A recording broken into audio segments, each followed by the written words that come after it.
Fibro fog. Let's talk about what it is and what you can do to keep it at bay. And stick around to the end for some life hacks to help you see clearly through the fog. Welcome to Fibro Pulse. I'm Linda. Today's topic, what is fibro fog? Before we get into it, if you find this video helpful, please hit the like button and be sure to subscribe so you see future videos.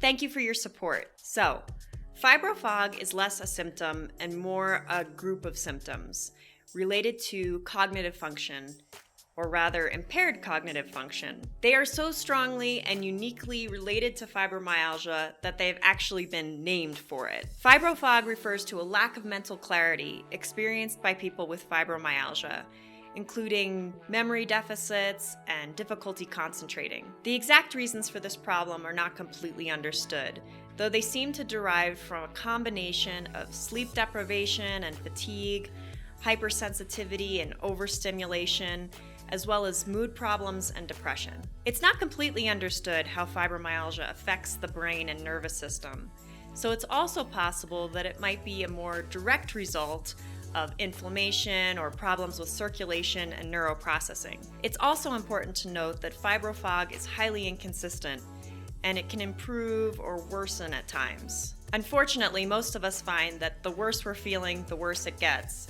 So way to kick us when we're down. Hopefully soon we'll have a better understanding of why and how it's happening. But for now, let's take a look at how we can alleviate and mitigate it. As is true for everyone, getting more sleep helps with mental clarity. But getting deep restorative sleep with fibromyalgia can be difficult. So doing everything you can to try to get the best sleep possible will really make a difference. Along those same lines, try to remember to create space in your day so that you have time to rest and take care of yourself if you need to. Fibro fog is particularly frustrating when it comes to getting through the work or school day. I was in school when I was first diagnosed, and trying to get enough sleep was nearly impossible.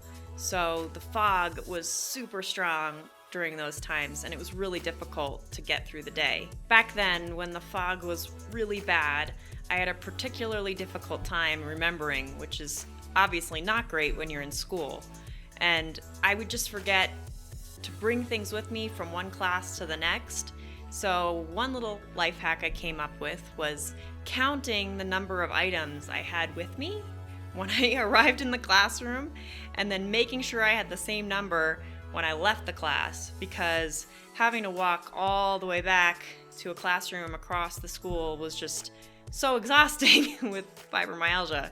So that's one little hack you can try, just counting, making sure you have the same number of things you walked in with when you're leaving somewhere. Something else I found to be very helpful is having colorful little sticky notes to write reminders to myself on. I stick them on things, so when I go to use something, I can remember, oh, I have the note right there. Or if you're falling asleep at night and you need to remember something in the morning, write it on the note and then just throw the notes onto the ground, because since they're out of place, when you go to step over them when you're getting out of bed, you'll go, oh yeah, I had to remember something. The good thing I had a note. So those are some of my little life hacks. What are some of your life hacks for dealing with fibro fog? Is there anything else that you find really helps you get through the day? Please leave your answers in the comments section below so we can continue to face fibromyalgia together.